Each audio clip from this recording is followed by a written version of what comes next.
शुक्लाम्बरधरं विष्णुं शशिवर्णं चतुर्भुजं प्रसन्नवदनं ध्यायेत् सर्वविघ्नोपशान्तये।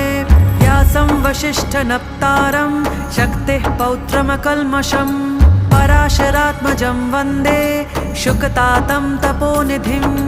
व्यासाय विष्णुरूपाय व्यासरूपाय विष्णवे नमो वै ब्रह्मनिधये वासिष्ठाय नमो नमः।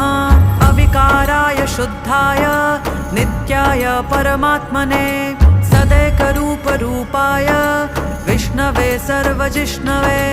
यस्य स्मरणमात्रेण जन्मसंसारबन्धनात् विमुच्यते नमस्तस्मै विष्णवे प्रभविष्णवे।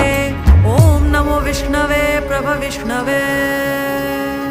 श्रीवैशम्पायन उवाच श्रुत्वा धर्म